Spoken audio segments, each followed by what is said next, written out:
Bhagavatam ക്യാൻറ്റോ 3 chapter 4. Bhagavatam സ്കന്ധം 3 അധ്യായം 4. ഉദ്ധവ ഉവാച അധ തേ തദനുജ്ഞാതാ ഭുക്ത്വാ പീത്വാ ച വാരുണീം തയാ വിഭ്രംശിതജ്ഞാനാ ദുരുക്തൈർമർമ്മപസ്പൃശുഃ തേഷാം മൈരേയദോഷേണ വിഷമീകൃതചേതസാം നിമ്ലോചതിരവാവാസിദ്വേണൂനാമിവ മർദ്ദനം. ഭഗവാൻ സ്വാത്മമായാ ഗതിം താമവലോക്യ സഹ സരസ്വതീമുപസ്പൃശ്യ വൃക്ഷമൂലമുപാവിശത്. അഹം ചോക്തോ ഭഗവതാ പ്രപന്നാർത്തിഹരേണഃ ബദരീന്ത്വം പ്രയാഹീതി സ്വകുലം സംജിഹീർഷുണ. അദാപി തദഭിപ്രേതം ജാനന്നഹമരിന്ദമ പൃഷ്ടതോന്വഗമം ഭർത്തുപാദവിശ്ലേഷണാക്ഷമഃ. അദ്രാക്ഷമേകമാസീനം വിജിന്വന്ദേ ഇദം പദിം ശ്രീനികേതം സരസ്വത്യാം കൃതകേതമകേതനം. ശ്യാമാവതാദം വിരജം പ്രശാന്താരുണലോചനം ദോർഭിശ്ച ദുർഭിർവിദിതം പീതകൗശാംബരേണ ച.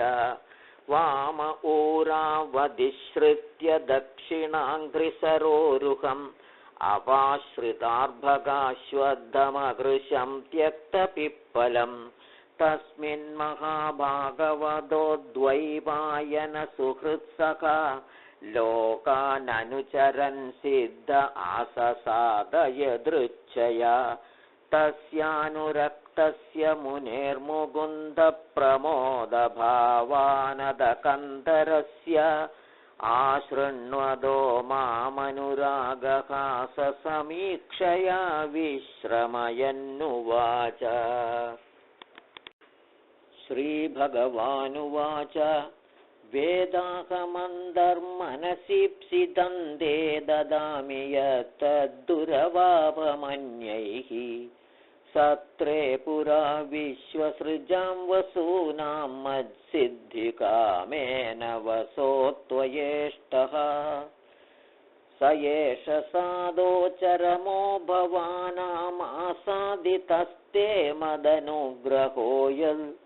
യന്മാം നൃലോകാൻ രഹ ഉത്സൃജന്തം ദൃഷ്ട്യാ ദദൃശ്വാൻ വിശദാനുവൃത്യാ. പുരാ മയാ പ്രോക്തമജായനാഭ്യേ പത്മേ നിഷണ്ണായ മമാദിസർഗേ ജ്ഞാനം പരം മന്മഹിമാവഭാസം യത്സൂരയോ ഭാഗവതം വദന്തി. ഇത്യാദൃതോക്തഃ പരമസ്യ പുംസഃ പ്രദക്ഷിണാനുഗ്രഹഭാജനോഹം. സ്നേഹോദ്ധരോ മാസ്കലിതാക്ഷരസ്ഥം മുഞ്ജൻ ശുചപ്രാഞ്ജലിരാബഭാഷേ. കോന്വീശതേ പാദസരോജഭാജാം സുദുർലഭോർത്ഥേഷു ചതുർഷ്വപീഹ. തദാ വിനാകം പ്രവൃണോമി ഭൂമൻ ഭവത്പദാംഭോജനിഷേവണോത്സുകഃ. കർമാണ്യനീഹസ്യ ഭവോ ഭവസ്യ ദേ ദുർഗാശ്രയോധാരി ഭയാത് പലായനം. കാലാത്മനോ യത് പ്രമദായുധാശ്രയ സ്വാത്മൻ ഹൃദേ ഖിദ്യതി ധീർവിദാമിഹ. മന്ത്രേഷു മാം വാ ഉപഹൂയ യത്വമകുണ്ഠിതാഖണ്ഡ സദാത്മബോധഃ. പൃച്ഛേ പ്രഭോ മുഗ്ധ ഇവ പ്രമത്തസ്തന്നോ മനോ മോഹയതീവ ദേവ.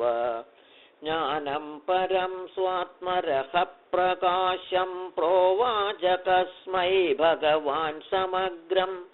അഭിക്ഷമം നോ ഗ്രഹണായ ഭർത്തർവദാഞ്ജസാ യദ്വ്രജിനം തരേമ. इत्यावेदितहार्दाय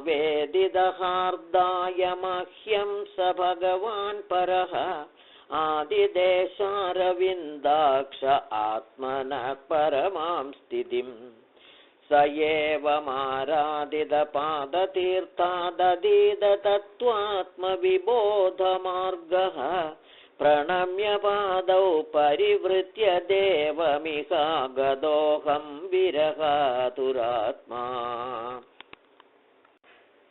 सोऽहं तद्दर्शनाह्लादवियोगार्तियुधप्रभोः गमिष्येद इदं तस्य बदर्याश्रममण्डलं यत्र नारायणो देवो नरश्च भगवान् ऋषिः मृदुतीव्रं तपो दीर्घं ते पादे लोकभावनौ श्रीशुक उवाच इत्युद्धवादुपाकर्ण्यसुहृदां दुःसहं वदं ज्ञानेनाशमयत्क्षत्ता शोकमुत्पदिदं बुधः सदं महाभागवतं व्रजन्तं कौरवर्षभः विश्रम्भादभ्यदत्तेदं मुख्यं कृष्णपरिग्रहे विदुर उवाच ज्ञानं परं स्वात्मरः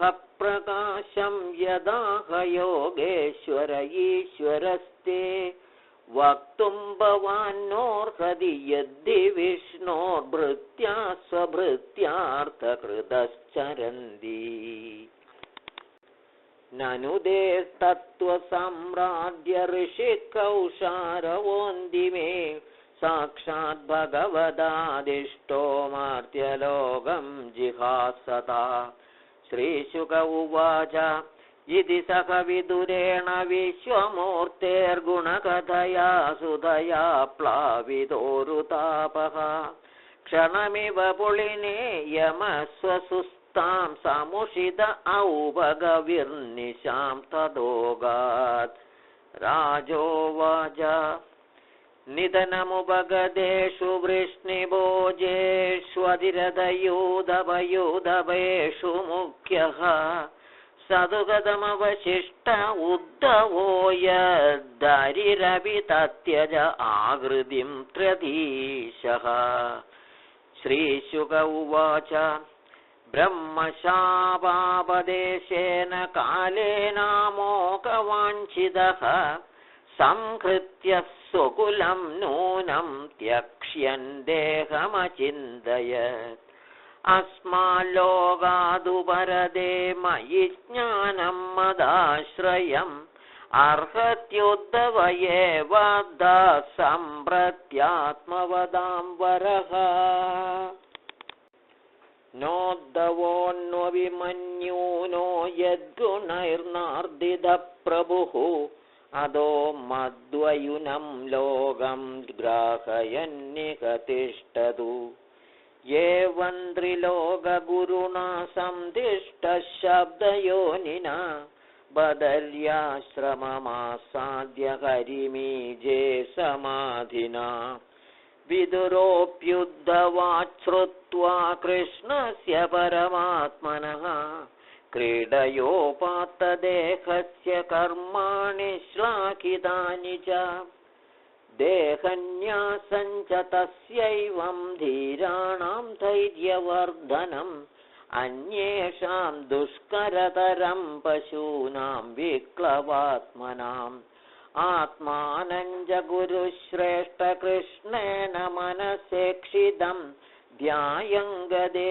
भागवतेरुरोध प्रेम विह्वलः कालिन्द्याकदिभिः सिद्ध अहोभिर्भरदर्षभः प्रावद्यदस्वसरिदं यत्र मित्रासुदो मुनिः इति श्रीमद्भागवते महापुराणे पारमहंस्यां संहितायां तृतीयस्कन्धे विदुरोद्धवसंवादे चतुर्थोऽध्यायः।